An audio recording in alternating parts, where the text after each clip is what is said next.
भारत की पड़ोसी देश नेपाल में जो पशुपतिनाथ जी हैं, पशुपतिनाथ क्यों उनकी नाम है? भगवान ने सारे जीव जंतु और सारे पशुओं का पालन के लिए शंकर भगवान की पवित्र क्षेत्र पशुपतिनाथ यानी सारे जीवों सारे जीवित तत्व के जो नाथ है, जो कलियुग में पालन करते हैं, वो है पशुपतिनाथ महादेव। और हमने ये देखे हैं और सुने हैं, श्री जगन्नाथ मंदिर से कई बार, एक बार दो बार चोरी हो चुका है। और शंकर भगवान की क्षेत्र पवित्र क्षेत्र जहां सारा विश्व को शंकर भगवान सारे जीव जंतु का नाथ होके बैठे, उसी क्षेत्र से सोना गायब होना या चोरी होना, ये देवताओं के लिए और मनुष्य समाज के लिए एक स्वतंत्र विषय है। जब तक धाम पर देवता हैं, यानी जब तक धाम पर पशुपतिनाथ थे, तब तक उस मंदिर से कहीं चोरी, कुछ गलत काम नहीं हो पाता था। पर आज चोरी हुआ, इसका कारण यही है क्योंकि शंकर भगवान ने धर्म संस्थापना के लिए क्षेत्र छोड़े हैं। किसी मंदिर में चोरी हो, किसी मंदिर में आग लग जाए, किसी मंदिर में कोई व्यतिक्रम है, कोई समस्या हो, और किसी मंदिर को अगर वज्राघात हो, तो ये सूचना देता है धर्म संस्थापना की। और सबसे बड़ा सूचना यही होता है, देवता यानी उस क्षेत्र की अधिष्ठित प्रभु क्षेत्र छोड़ दिए हैं। जब तक प्रभु रहते हैं तो दुनिया में ऐसा कोई लोग नहीं उस मंदिर से चोरी कर पाएगा, क्योंकि वो शंकर भगवान का क्षेत्र है, धाम है। जब प्रभु ने स्थान छोड़े तब उस क्षेत्र से चोरी हुआ, क्योंकि प्रभु छोड़ते हैं तो प्रभु का जो जिम्मेदारी दायित्व रखवाला है वो भी छोड़ देते हैं। तो ऐसे हिसाब से सारे जीवों का नाथ, सारे पशुओं का नाथ, सारे 56 करोड़ जीव का जो नाथ है, उसी क्षेत्र से सोने का चोरी भगवान की अनुपस्थिति का प्रमाण करता है। और एक ओर से भक्त लोगों के लिए संकेत मिलता है, धर्म संस्थापना यानी संहार कार्य शंकर भगवान करेंगे, और पापियों के लिए विनाश का समय आ रहा है। ये सारा ब्रह्मांड के लिए, सारे जीवों के लिए एक बुरा समय आ रहा है, यहीं से संकेत मिल रहा है। और मैंने पिछले एपिसोड से बताया था, उड़ीसा की पवित्र शंकर भगवान की क्षेत्र लिंगराज क्षेत्र, द्वापर युग में भगवान श्री कृष्ण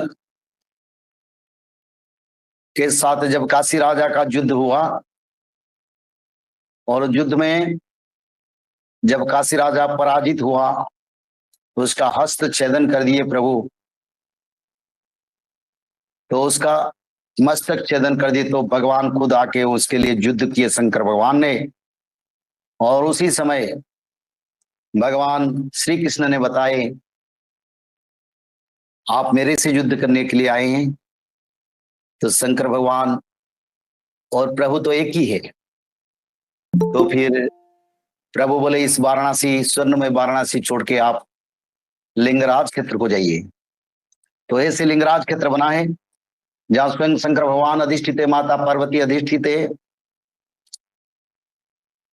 उसी क्षेत्र में, लिंगराज क्षेत्र में, माउसमा मंदिर का ध्वजा और दधिनौती वज्राघात में काल उस मंदिर की ध्वजा के साथ, पत्थर के टुकड़े के साथ, दधिनौती के साथ नीचे गिर गया। इतना बड़ा वज्राघात हुआ वो मंदिर को।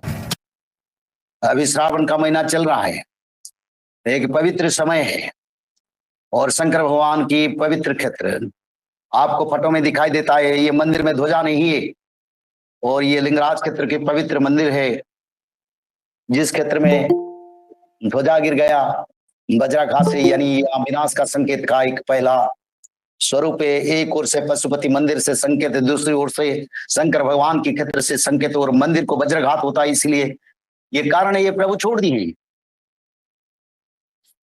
तो ऐसे जब होता है, ये एक प्रलय का समय की ओर मानव समाज चलता है।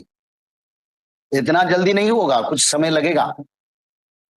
वो समय करीब ही है, तो इसलिए इस समय पर धर्म को और पवित्रता को समझना चाहिए।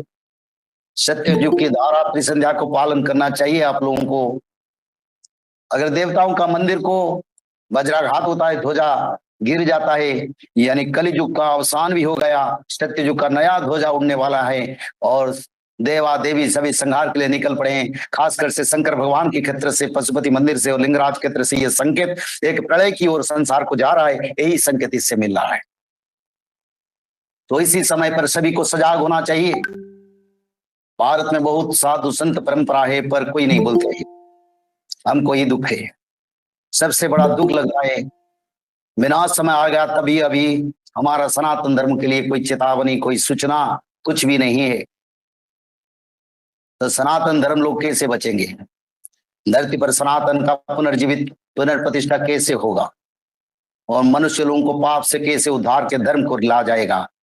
मानव सभ्यता का कैसे सुरक्षा किया जाएगा? यही सबसे बड़ा प्रश्न है। इसको विचार करना चाहिए। इस विचारधारा, धर्मीय धारा में आप लोगों को आना चाहिए, क्योंकि समय ऐसा है, समय के साथ साथ हमको कर्म को बदलाना चाहिए। त्रिसंध्या धारा, भागवत पठन, माधव नाम भजन, 16 नाम 10 अवतार, ये सब पढ़ने से करने से मनुष्य लोग अगले समय सत्ययुग को जाने के लिए मनुष्य लोगों को अति पवित्र धारा और रास्ता मिलेगा। तो बहुत बुरा समय धरती पर आ रहा है और शंकर भगवान ने भी अपना क्षेत्र छोड़ दिए, इससे प्रमाण मिलता है। आप पशुपतिनाथ सारे पशु जीवों को पालन नहीं करेंगे क्योंकि उस क्षेत्र छोड़ दिए। अगर प्रभु होते तो चोरी कैसे हुआ? जब तक भगवान है तो चोरी कोई नहीं कर पाएगा। प्रभु का क्षेत्र खाली प्रभु छोड़ दिए, तो इसलिए उसका प्रमाण मिल रहा है, उनका इच्छा से प्रमाण मिल रहा है, क्योंकि मैं क्षेत्र छोड़ दिया। और क्षेत्र छोड़ने का कारण ये संहार का समय आ गया और इस समय खंड प्रलय होगा, कोई ब्रह्म प्रलय नहीं है।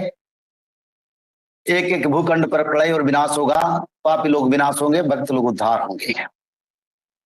तो ऐसे समय में आप लोग के साथ हम सत्संग की विचारधारा करते हैं, ऑनलाइन के माध्यम में समझाते हैं आप लोगों को। जय श्री माधव। जल प्रलय, महामारी और भूकंप, अग्नि प्रलय, वर्ल्ड वार 3 और महाविनाश, ये तो एक दिन होना ही है। लेकिन इस सब से आप बच कैसे सकते हैं? सबसे पहले नॉनवेज खाना छोड़ दीजिए, अंडा भी नहीं खाना है और किसी भी तरह का नशा मत करिए और गलत काम मत कीजिए और सत्य, प्रेम, दया, क्षमा और शांति का आचरण कीजिए। और 3 चीज कीजिए, उसमें से सबसे पहला है त्रिकाल संध्या यानी त्रिसंध्या। उसको दिन में 3 बार करते हैं। जैसे सुबह में करते हैं ब्रह्म मुहूर्त में, सुबह 4 बजे से लेकर के 6 बजे के बीच में आप कभी भी कर सकते हैं। लेकिन आपको समय नहीं मिला तो समय आप आगे पीछे कर सकते हैं, आधा घंटा 1 घंटा पीछे कर सकते हैं। दोपहर में 11:30 बजे से लेकर के दिन का 1 बजे तक कर सकते हैं, उसके बीच में शाम को 5 बजे से लेकर के 6:30 बजे तक कर सकते हैं। दिन भर में 1 बार नहा के त्रिकाल संध्या जरूर करें। बाकी समय आप हाथ पैर मुंह धोकर भी कर सकते हैं और 3 बार आप श्री गंगे बोल करके स्टार्ट कर सकते हैं। जो दूसरा उपाय है वो है श्रीमद् भागवत महापुराण पठन। दिन में 1 अध्याय जरूर पढ़ें, दिन भर में 1 अध्याय जरूर पढ़ें। वो भी ना हो सके तो 1 पन्ना तो जरूर पढ़ें। अगर उतना भी समय नहीं है तो 1 श्लोक जरूर पढ़ें। तीसरा उपाय, माधव नाम का जप करें, निरंतर करें, कोई भी काम करते हुए करें, हमेशा माधव नाम का जप करें। त्रिसंध्या का पीडीएफ, श्रीमद् भागवत महापुराण का पीडीएफ और भविष्य मल्लिका का फ्री ई बुक भविष्य मल्लिका पुराण, ये सब आपको डिस्क्रिप्शन बॉक्स में मिल जाएगा। भविष्य मल्लिका के बारे में अधिक जानकारी के लिए आप भविष्य मल्लिका के वेबसाइट पर संपर्क कर सकते हैं, भविष्यमल्लिका.com। और अधिक जानकारी के लिए भी कल्कि अवतार ऑफिशियल चैनल को देख सकते हैं, जहां पर मल्लिका के बारे में खुलकर बातें रखी गई है, जहां पर आप लगभग 1000 जितना वीडियो आपको देखने को मिल जाएगा। और भी आपको अधिक जानकारी जानना है त्रिसंध्या के बारे में और कोई आपको सवाल है तो नीचे दिए गए नंबरों पर आप संपर्क कर सकते हैं।